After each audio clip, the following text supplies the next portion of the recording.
satu ketika dulu bergaul di tengah masyarakat manusia kerana manusia semuanya memuja dia.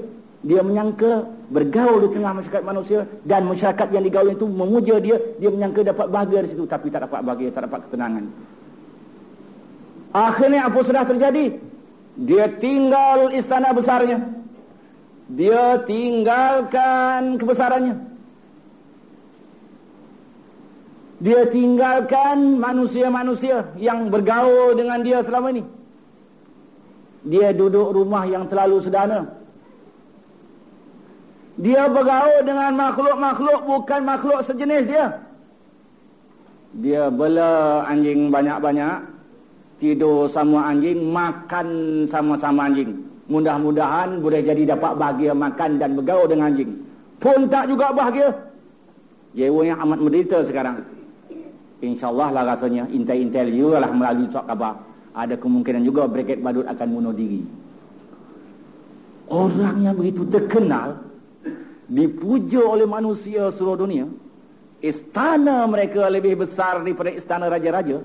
Duit mereka lebih banyak daripada duit yang dimiliki oleh kepetalih-kepetalih besar dunia ini. Orang lebih kenal mereka daripada pembesar-pembesar dunia. Jiwa tak tenang, jiwa perah, bahkan setengah mereka bunuh diri. Mengapa separah itu? Dah mewah, jiwa peras lagi. Jiwa menderita lagi. Dah begitu mudah hidup, jiwa menderita lagi. Dah rumah besar, dah dipuja orang, jiwa menderita lagi. Mengapa ini?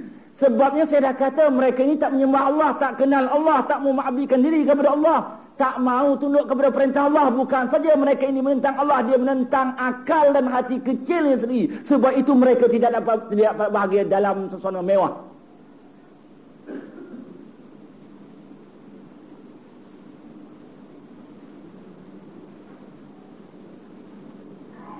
Jadi saudara-saudari para hadirin yang dirahmati sekalian,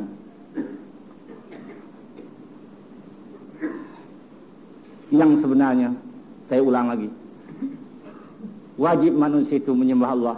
Dalilnya kuat. Bukan saja Allah memberitahu dalam ayat tadi, wa ma khalaqtul jinna wal insa illa liya'budun. Tetapi setelah kita bahas secara akal kita juga turut bersetuju patut manusia menyembah Allah. Begitu juga hati kecil kita juga turut mempatutkan wajib manusia itu menyembah Allah SWT. Jadi sebab itulah orang yang tidak mau menyembah Allah, orang yang tak mau membesarkan Allah, tidak mau mengabdikan diri kepada Allah, bukan saja dia menentang Allah, tetapi dia menentang akal dan hati kecil sendiri. Orang yang menentang akal dan hati kecil sendiri, di samping menentang Allah, bagaimana hebatnya orang itu tidak akan dapat ketenangan di dunia. Orang yang tidak dapat ketenangan hidup di dunia, tidak akan dapat ketenangan hidup di akhirat, tempatnya neraka.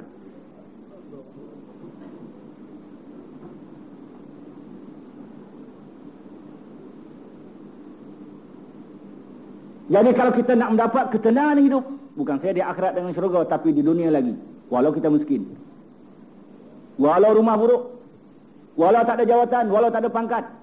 Tetapi kalau kita ingin mendapat ketenangan jiwa di dunia lagi, yang dikatakan al-jannatul ajilah, syurga yang disegerakan di dunia lagi, kerana kita patuh betul-betul kepada perintah Allah, kerana kita besarkan sungguh-sungguh Allah, kerana kita mengabdikan diri kepada Allah, kerana kita menyembah Allah sungguh-sungguh. Ala bizikrillahi tatma'innal qulub. Ketahui olehmu, mengingati Allah, hati beribadah kepada Allah itu lahir dan batin, akan menenangkan hati, akan menyejukkan hati, menyejukkan fikiran, menjadikan hati bahagia walaupun makan fasih. Betapa kalau makan sate? Walau rumah gerobok buruk, tetap jiwa tenang kalau orang itu menyembah Allah. Betapa kalau ada milik istana? Walau jalan kaki menapak, kalau orang itu beriman kepada Allah, hati tenang. Betapa kalau ada kereta? Ini peranan iman, ini peranan orang menyembah Allah. Ini kesan daripada orang yang tunduk dan patuh kepada perintah Allah. Orang Allah bagi di dunia lagi syurga yang dikatakan al-jannatul ajidah oleh ahli tasawuf dalam kitab. Syurga yang disegerakan itu. Sebab itu ada ahli sufi dalam kitab mengatakan, kalau orang tak dapat syurga dunia, jangan mimpi dapat syurga akhirat. Yang dimaksudkan ketenangan jiwa kerana dia menyembah Allah, kerana dia patuh sungguh-sungguh kepada perintah Allah sampai dia dapat ketenangan jiwa. Itu yang katakan syurga dunia. Sebab itu ahli tasawuf mengatakan, kalau orang itu tak dapat ketenangan jiwa di dunia, jangan mimpi dapat syurga di akhirat. Sebab itu kalau kita jiwa gelisah, itu menunjukkan kita belum beribadah kepada Allah. Kalaupun ibadah rangka semata-mata, badannya rukuk, hati tak rukuk, badannya sujud tapi hati tak sujud.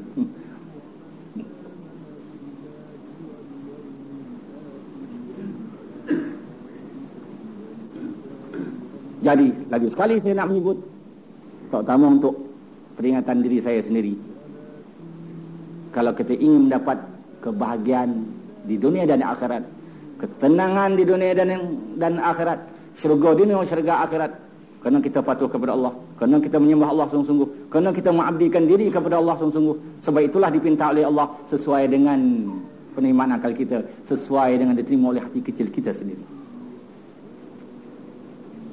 Bila kita katakan manusia ini mesti beribadah kepada Allah, mesti menyembah Allah,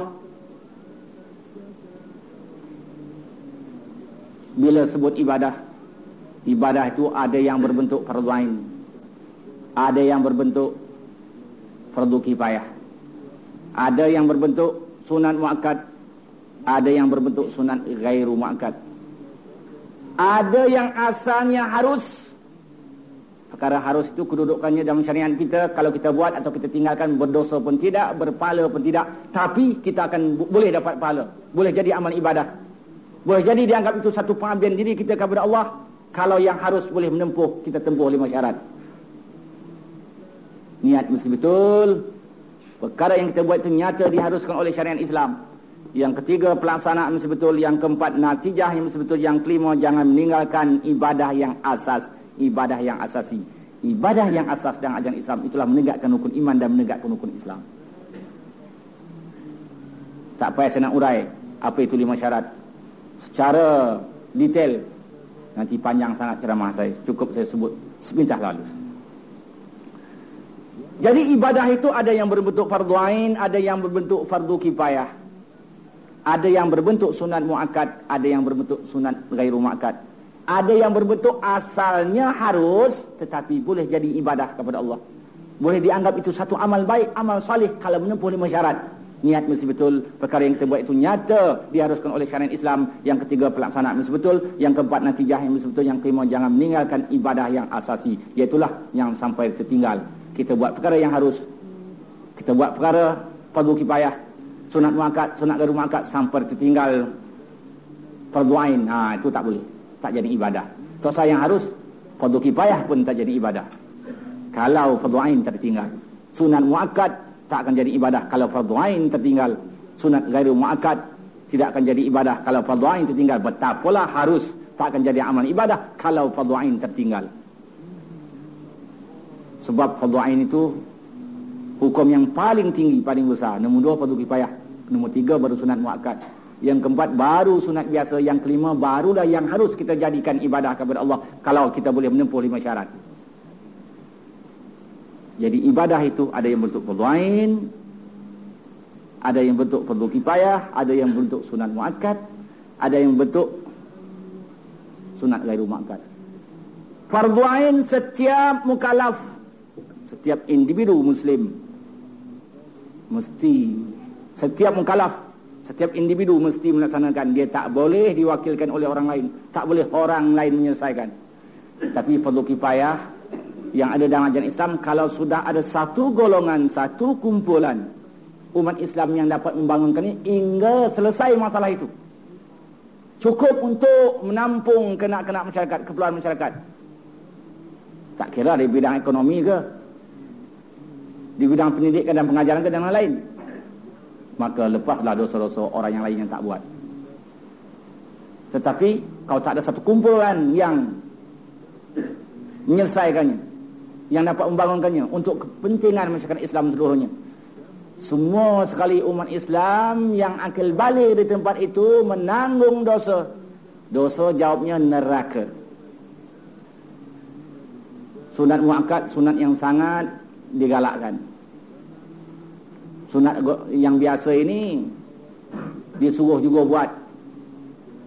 Kedua-dua sunat ini sama dengan muakkad maupun ghairu muakkad, kalau kita buat dapat pahala, tinggalkan tidak pula berdosa, kedudukannya elok buat. Jadi ibadah tu ada kalanya yang berbentuk fardu ain, ada yang kalanya berbentuk